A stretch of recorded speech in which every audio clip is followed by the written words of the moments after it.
Esta parte es cortita, es la parte de las membranas y anillos esofágicos. En membranas y anillos, doctores, la clasificación que tienen es una clasificación netamente académica, ¿ya? Porque reconocer una membrana o un anillo endoscópicamente es harto más que imposible, ¿ya? O sea, realmente es casi igual tener una membrana o un anillo. La diferencia es académica. Membrana, mucosa y submucosa. Eso es lo que tiene una membrana, mucosa y submucosa. Ojo a, doctores, les voy a hacer una pregunta en un rato, dentro de 5 minutos. Si fallan, me voy. Me retiro, así humildemente suspendo la clase y me retiro. Solamente necesitan esta diapositiva. La membrana tiene mucosa y submucosa y el anillo tiene mucosa, submucosa y muscular. ¿De acuerdo? No necesitan recordar nada más. Esto es un anillo y esto es una membrana. Básicamente es imposible poder reconocer endoscópicamente cuál es cuál. La confusión es mayor. Por eso he dicho que la diferencia es solamente académica. El anillo de Schatzky es el más común de los anillos esofágicos. Usualmente es mayor en ancianos, está en el esófago inferior fundamentalmente y casi siempre está en la parte de la unión escamocolumnar, por eso es la parte inferior. A veces se asocia a las hernias hiatales, ¿ya? Y hay disfagia para sólidos. Usualmente esta es una causa de disfagia. ¿Por qué? Porque miren, acá se forma el anillo y cuando es muy marcado el anillo, muy cerrado, el alimento se impacta acá y eso produce disfagia. Eso es un anillo de Schatzky. A veces está asociado a las hernias hiatales que han visto anteriormente. ¿No? Miren, este es un anillo de Schatzky. Esta es una hernia hiatal, por ejemplo. Y acá en una radiografía varitada se ve el anillo, ¿no? Marcada con compresión. Ese es un anillo de Schatzky. Eso lo tienen, pueden tener los ancianitos que tienen disfagia, ¿no? Existe otro tipo de anillo que se llama anillo esofágico inferior o anillo A. El Schatzky se llama, con el otro nombre es anillo B, ¿ya? Anillo B, con B de burro, ¿ya? Anillo B. Este es el anillo A. La diferencia es que es más abajo, está más abajo que el anillo B, o sea, más abajo que los Schatzky. Generalmente cambia de forma y tamaño y el tratamiento es dilatación si es que suelen ser sintomáticos o no. No hay nada más que deban aprender de eso, no hay preguntas de esto, pero deben de tenerlo en consideración. Pregunta 17, doctores. Si han entendido eso, pueden responder esta pregunta. A ver. El anillo de Schatzky se localiza en la unión escamo-columnar cilíndrica y está compuesto por mucosa, submucosa y muscular. ¿Sí o no? Verdadero, porque tiene mucosa, submucosa y muscular. Falso. Y les explico por qué. Les he dicho que la clasificación es académica. Y usualmente el anillo de Schatzky, que está catalogado como anillo, no es un anillo, sino realmente es una membrana. O sea, por consiguiente solo tiene mucosa y submucosa y no tiene muscular. Esa es una chapada grandota que se les hace en los exámenes de residentado. El Schatzky, siendo un anillo, o sea, mejor dicho, siendo una membrana, solo tiene mucosa y submucosa. Pero le han dado el nombre de anillo de Schatzky de una manera errónea. Por eso es que ponen esta pregunta precisamente para confundir. Y esta, por consiguiente, es una aseveración verdadera o falsa. Falsa, ¿no es cierto? ¿La hernia del hiato en jóvenes se debe operar por riesgo de estrangulamiento? Ya les había mencionado un rato. ¿La hernia hiatal se debe operar? No. La hernia hiatal no se opera y mucho menos en jóvenes. No se hace tratamiento, solamente sintomático. ¿El Mallory-Weiss solo afecta a la mucosa? ¿Qué es un síndrome Mallory-Weiss? El síndrome Mallory-Weiss es un desgarro de la mucosa gastroesofágica, generalmente ocasionada por vómitos, ¿no? En pacientes alcohólicos que se someten a vómitos o en pacientes que tienen anorexia y bulimia y que se inducen al vómito. Es un desgarro de la mucosa gastroesofágica. Esta respuesta es la verdadera acá. El Mallory-Weiss solo afecta a la mucosa. ¿El síndrome de Boerhaave afecta más al tercio superior del esófago? El Boerhaave, no les he explicado, pero el Boerhaave es rotura esofágica. ¿Producido por qué? Por el vómito intenso. Un borrachín que se mete una bomba de la patada, se induce al vómito, se desgarra la mucosa gastroesofágica y empieza a sangrar. Mallory Weiss. Pero si sigue vomitando y es tan intenso el vómito, se rompe el esófago. Por consiguiente, eso es un Boerhaave, ¿ya? Y el Boerhaave generalmente es en el tercio inferior, porque es parte del vómito, es tercio inferior del esófago. El tumor más frecuente del esófago es el leiomioma. Solamente para responder, el tumor más frecuente de esófago son los malignos, por consiguiente suele ser el epidermoide. El leiomioma es un tumor benigno, ¿ya? No es la respuesta, acá la respuesta es la C, el Mallory Weiss. No caigan con lo del anillo esofágico, que era mi intención que vean ahí. Mujer de 52 años que consulta por presentar desde hace varios meses dificultad para tragar tanto líquidos como para sólidos, regurgitaciones de comida sin digerir. En el proceso diagnóstico le hacen una manometría esofágica con los siguientes hallazgos: ausencia de peristaltismo en cuerpo esofágico, hipertonía y relajación incompleta del esfínter esofágico inferior tras la deglución. Doctores, ¿diagnóstico? ¿Diagnóstico? ¿Cuál es? ¿Doctora? ¿Doctor? Muy bien, doctor. Ese cantado, esa es una pregunta típica, es una calacia, ¿no es cierto? Una calacia, muy fácil para que respondan eso. Pregunta 19. ¿Cuál de los siguientes métodos para el diagnóstico de reflujo gastroesofágico tiene el menor rendimiento diagnóstico? El menor rendimiento diagnóstico. ¿Cuál? Endoscopía, pechimetría, impedancia o pechimetría con impedancia. El menor, ¿ah? Así es, doctores. Muy bien, la endoscopía. La endoscopía es el que tiene menor rendimiento. Los demás tienen rendimiento diagnóstico uno más que el otro, pero la endoscopía no. Esto es solamente para que conozcan, no hay preguntas de esto, son muy aisladas las preguntas de esofagitis por virus generalmente o por cándida, por hongos. La esofagitis moniliásica, a ver, acá por ejemplo, se asocia de forma prácticamente invariable a Muguet. ¿Qué es el Muguet? La candidiasis oral, ¿no es cierto? Ese es el Muguet.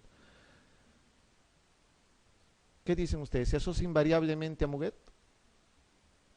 Eso no hay, o sea, la parte invariable, siempre, nunca, eso generalmente es falso. O sea, el hecho de que puedas tener una esofagitis moniliásica no implica que tengas que tener Muguet. Eso es falso, ¿no? ¿Puede ser asintomática? Puede ser asintomática. ¿Es más frecuente en hipoparatiroideos? Es más frecuente en hipoparatiroideos.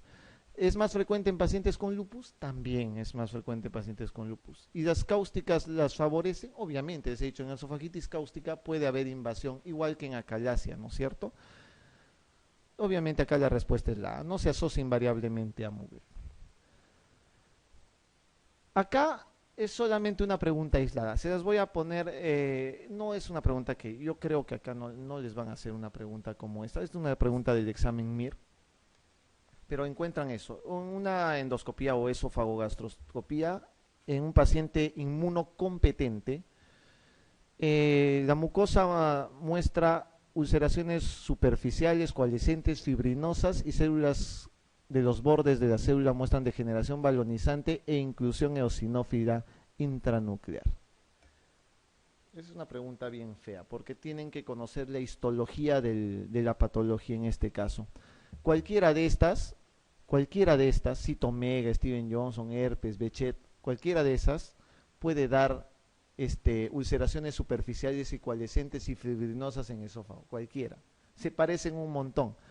Acá la diferencia es la degeneración balonizante y la inclusión eosinófila intranuclear, que es típico del herpes, ¿no? Es un herpes tipo 1. Esa es una pregunta solamente para que lo tengan en consideración. Es bien complejo de que les puedan preguntar eso. Ya saben, células epiteliales multinucleadas, las inclusiones intranucleares, que se llama Cowdry tipo A, y degeneración balonizante. Eso es lo típico que hay en un herpes tipo A. Miren las lesiones, ¿no? Ulceradas, ¿no? Pueden ser necróticas, etcétera. Eso es lo que pueden encontrar en una esofagitis. No es una pregunta frecuente. Pregunta 22. La presentación brusca de disfagia, dolor torácico, tos paroxística, hipersalivación tras la ingesta en un anciano, ¿qué sugiere?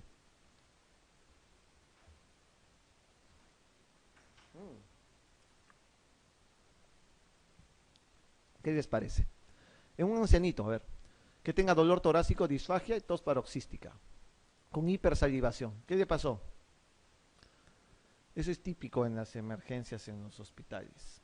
Siempre piensen en esto, siempre piensen en impactación de cuerpo extraño. Generalmente se pasan algo o comen algo o se han pasado su dentadura o se han pasado, de verdad, no es broma lo de la dentadura, se pasan la dentadura durmiendo, la prótesis dental y se queda impactada ahí abajo o se queda por el alimento en sí y puede dar esto, ¿no?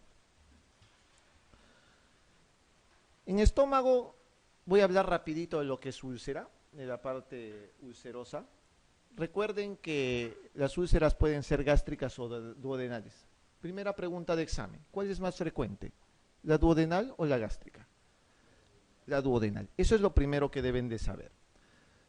Hay desbalance entre factores agresivos y los factores protectores. Lo mismo que para el reflujo, doctores. Todo lo que es agresivo y sea mayor que la parte de defensa es típico para las lesiones gástricas y esofágicas. Los factores obviamente importantes para una gastritis y una úlcera son el Helicobacter pylori fundamentalmente. En un momento van a haber preguntas de eso. Y los factores protectores son los mucus, bicarbonato, prostaglandinas, etc. Desbalance entre estos ocasiona úlceras. Úlcera duodenal, doctores, siempre más frecuente, ya les he dicho, mucho más frecuente la úlcera duodenal. La úlcera duodenal, no lo olviden, que está asociada más frecuentemente al Helicobacter pylori que la úlcera gástrica. Sin embargo, ambas están asociadas al Helicobacter. 80-90% de las úlceras duodenales actualmente se asocian a úlcera duodenal. Y el 60-70% de las gástricas se asocian a Helicobacter pylori. ¿De acuerdo? Eso es lo más importante que deben de saber. Obviamente, úlceras por AINES es más frecuente encontrar en estómago, ¿no? Cuando uno toma antiinflamatorios en cantidades industriales, lo más frecuente es que tenga una úlcera gástrica más que una duodenal, aunque puede aparecer ambas, ¿no? Pregunta 23, pregunta del examen del año pasado de acá, ¿ya? Una del año pasado, a ver, ¿qué más quieren? Una del año pasado, a ver. ¿Cuáles son las complicaciones más frecuentes de úlcera péptica? Hemorragia, perfo, estenosis, infección o pancreatitis. La más frecuente. Es una pregunta regalada, realmente regalada. Quien ha pasado alguna vez por un hospital sabe cuál es la causa más la complicación más frecuente de una úlcera. ¿Cuál es? Hemorragia. Obviamente, lo primero que pasa con un paciente que tenga una úlcera va a ser que sangre, ¿no? Eso es lo típico. Ya ves, una pregunta que solo requiere haber entrado alguna vez al consultorio y haber visto algo nada más. El cuadro clínico, ya saben, en una úlcera suele ser dispéptico nada más. O sea, si no está complicada vuestra úlcera, cualquiera de ustedes puede tener una úlcera ahorita, ¿no? Yo lo sigo estresando con las preguntas, los sigo molestando y no comen, fuman en la noche 30 cigarrillos preocupados por vuestro futuro, se alcoholizan los fines de semana pensando en qué va a ser de vuestras vidas al final del año. Entonces, riesgo, ¿no es cierto? Y les arde el estómago, les quema, pirosis, regurgitación, eso es reflujo, ¿eh? Pero en este caso puede haber ardor, dolor epigástrico, eso es un síntoma dispéptico. Pueden tener vuestra úlcera sin estar complicada, nada más. Cuando se complica da eso, hemorragia, se puede perforar, se puede obstruir o se puede penetrar. Doctores, la diferencia entre una perforación y una penetración es muy importante que sepan diferenciar.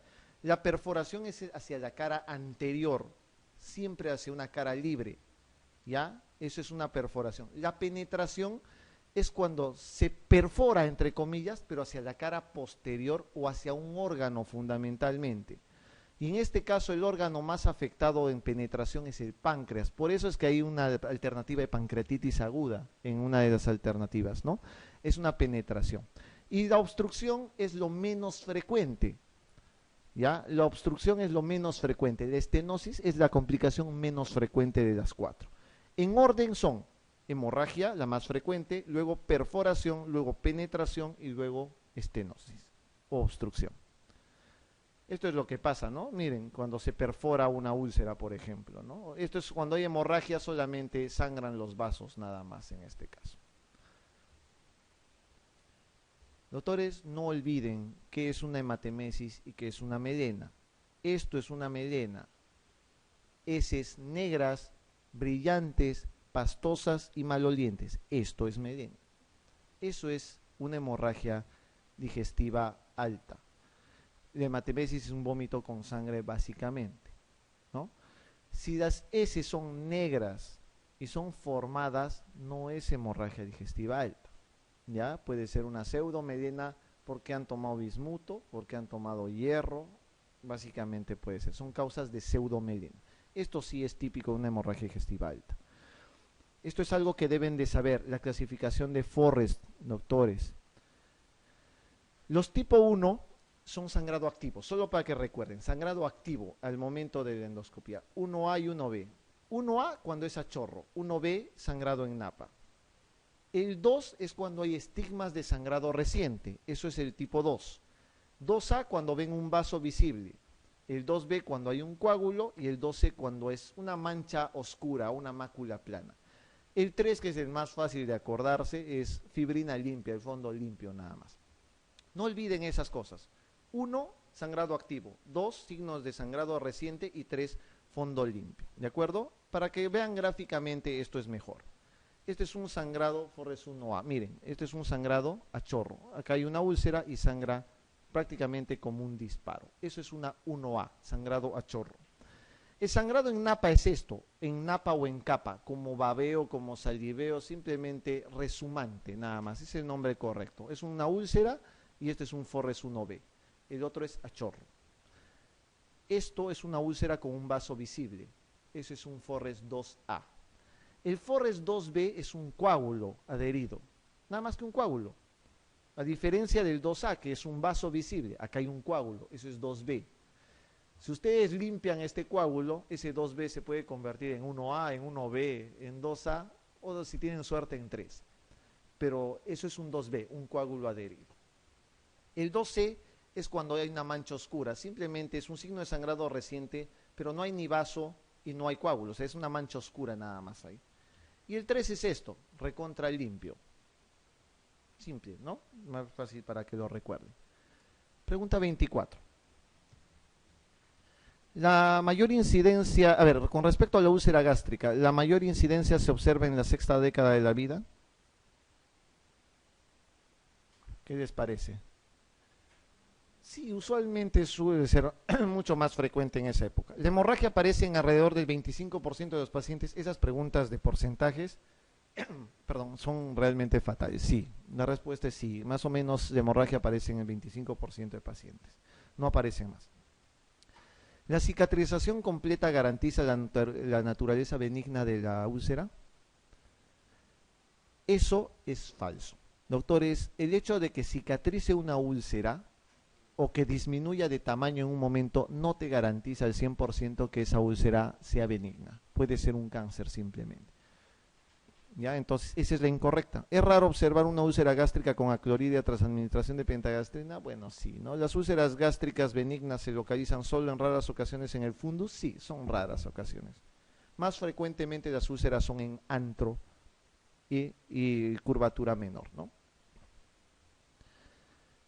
Esta es una pregunta del examen del año pasado, doctores.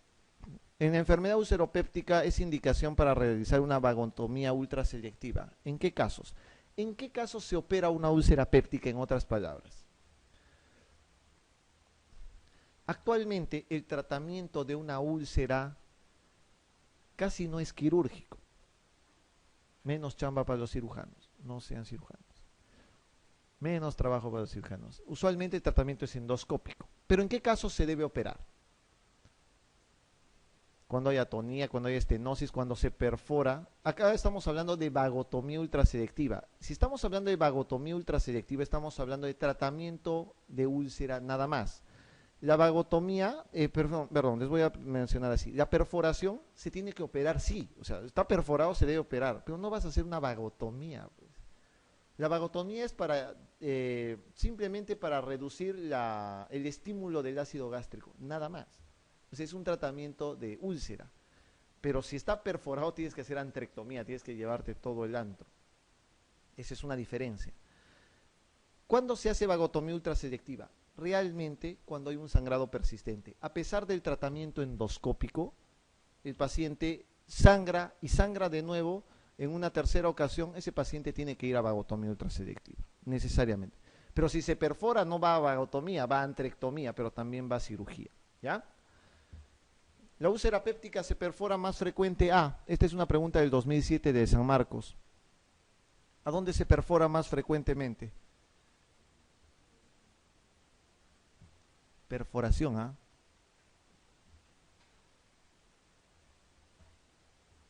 ¿La saben?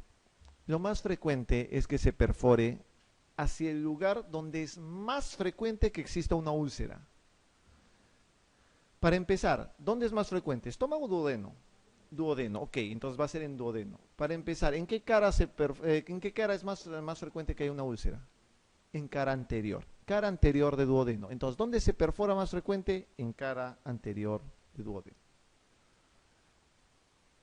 Acá tengo acá, esa es la perforación. Ojo, la penetración es más frecuente a cara posterior. Si acá yo tengo un error de apreciación.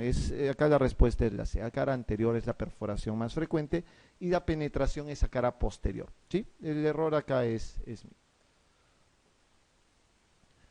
¿Cuál de los tumores de páncreas está en relación con un síndrome de Zollinger-Ellison? ¿Cuál es? ¿Qué es un síndrome de Zollinger-Ellison? Es un tumor de páncreas que es básicamente el secretor de gastrina. Por consiguiente es un gastrinoma. ¿Ya? Es un gastrinoma. Veamos un poquito de Zollinger-Ellison, unas cuantas diapositivas de Zollinger-Ellison. Para empezar, sepan que el Zollinger-Ellison es un gastrinoma, pero es un tumor usualmente, doctores, pancreático, pero también puede ser duodenal. Ya puede ser pancreático o duodenal. Es más frecuente en la pared duodenal y también en el páncreas. Los 2/3 son malignos y usualmente se asocia al MEN. ¿Qué cosa es MEN? No a los X-Men, sino al MEN, que es la neoplasia endocrina múltiple, ¿no es cierto? A ver, los que van a ser endocrinólogos, ¿qué es una neoplasia endocrina múltiple? Del tipo 1. ¿Qué tiene una neoplasia endocrina múltiple de tipo 1? Eso me acuerdo de pregrado, las 3 P's. Pituitaria, paratiroides y páncreas. Pituitaria o hipófisis, alteraciones hipofisiarias. Paratiroides, problemas paratiroideos, de hormona paratiroidea. Y páncreas, síndrome de Zollinger-Ellison, un tumor productor de gastrina. Por eso se asocia al MEN tipo 1, ese es el MEN tipo 1.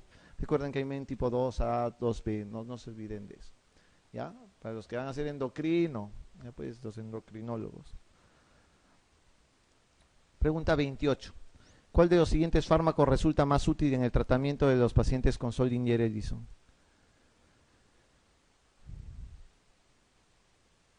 ¿Cuál creen que es el tratamiento en un paciente que tiene un tumor productor de gastrina en páncreas? ¿Qué debe de ser? ¿Cuál es ese tratamiento de elección? ¿Qué haces cuando tienes un tumor? Operas, dices, ¿no? Pero no, este tumor productor de gastrina usualmente tiene tratamiento médico inicialmente. El tratamiento médico básicamente es con un inhibidor de bomba de protones. Como es un tumor productor de gastrina, va a haber una hiperproducción de gastrina y va a haber mucho ácido. Por consiguiente, tienes que dar un inhibidor de bomba de protones. Y lo que se da es omeprazol, fundamentalmente. Así que el tratamiento es con omeprazol.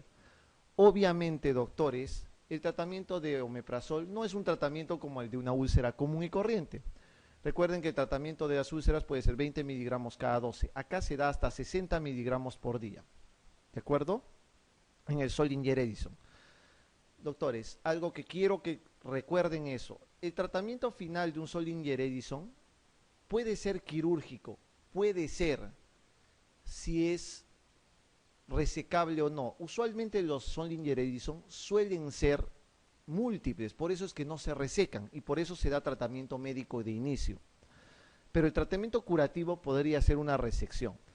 Usualmente está entre varones entre 35 y 65 años. Doctores, van a encontrar casos clínicos en sus exámenes en los cuales van a tener paciente varón de 50 años que presenta múltiples úlceras en primera y segunda porción duodenal. Las úlceras pépticas no son frecuentes en segunda porción duodenal. Ojo, o sea, las úlceras por ácido, por AINES, por Helicobacter no son en segunda porción duodenal, no hay. Son solamente en primera porción o en bulbo, en cara anterior, como ustedes han dicho. Pero en la segunda porción, cuando son múltiples, piensen y paren la orejita y piensen que puede ser un Solinger Edison. Y se asocia a diarrea o esteatorrea, a ojo cerrado piensen en que es un Solinger Edison. Le dosan gastrina, si la gastrina está en más de 1000, Solinger Edison. Pero si la gastrina, póngase, está en 400, 500, si tienen duda, lo que se le hace es dar secretina. Se inyecta secretina y la secretina dispara la gastrina hasta más de 1000. Diagnóstico de Solinger Edison también. ¿De acuerdo? El tratamiento es con omeprazol inicialmente. ¿De acuerdo? 60 miligramos por día. Miren, múltiples úlceras en segunda y tercera porción duodenal. Eso es un síndrome de Solinger Edison. Lo que tanto les gusta hablar, les encanta hablar de este tema. Todo el mundo tiene gastritis, todos tienen gastritis. La gastritis puede ser aguda, puede ser crónica y hay formas especiales también. La gastritis realmente tiene forma principal, generalmente puede ser erosiva o hemorrágica. Este tipo de gastritis crónica que ustedes ven realmente en muchos informes endoscópicos e informes histológicos no tiene realmente una gran importancia. Realmente la gastritis es importante cuando endoscópicamente hay erosiones o hemorragia, gastritis erosiva o hemorrágica.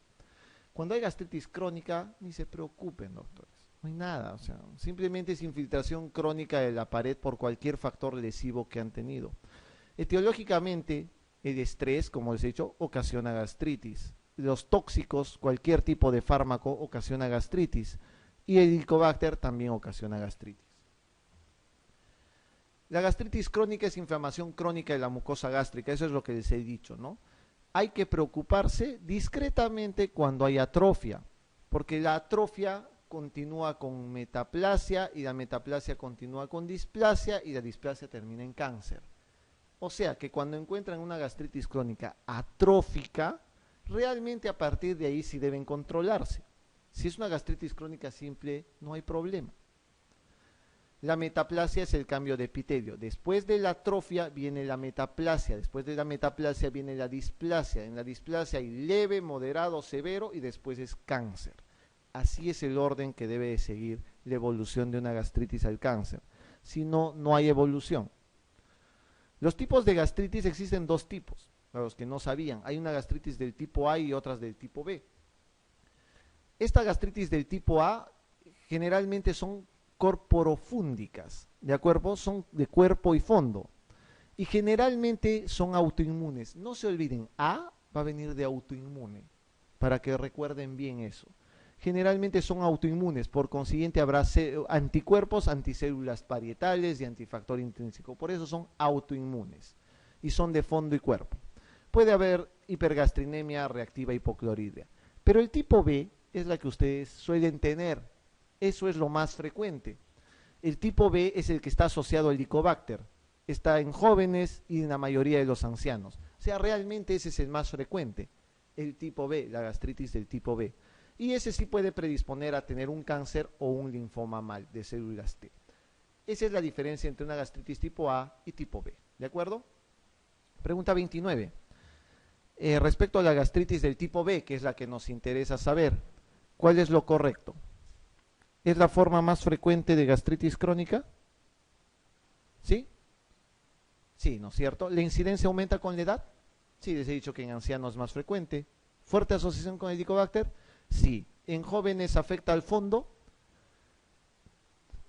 No, les he dicho que la autoinmune es la que es fondo y cuerpo generalmente, ¿no? Entonces en jóvenes no es usualmente que encuentren en fondo y cuerpo. Eso es más frecuente en la tipo A. ¿La biopsia es el método más fiable para el diagnóstico? Definitivamente ese es el diagnóstico, ¿no? La respuesta acá es la D. Pregunta 30. Ante la sospecha de un gastrinoma, ¿cuál de las siguientes pruebas resulta más valiosa para el diagnóstico? A ver, doctores, si me han entendido lo que es Solinger Edison, me podrán responder fácilmente esa pregunta. Clarín, ¿no es cierto? Clarín. Recuerden que el diagnóstico de un gastrinoma es fundamentalmente hecho con dosaje de gastrina. Más de 1000, diagnóstico de Zollinger-Ellison. Si es de 400, 500, 600, tienen dudas, le inyectan secretina y va a disparar la gastrina y eso va a ocasionar el diagnóstico, va a dar el diagnóstico de un Zollinger-Ellison. Una pregunta facilita. Paciente que acude con diagnóstico de hemorragia digestiva alta y se encuentra una úlcera con vaso visible. ¿Qué tipo de Forres es? Muy bien, doctor, están impecables, ya ve. A falta de 15 minutos para que acabe la clase, vuestro conocimiento es superior al de cualquiera en este momento. Entonces sí, es un 2A.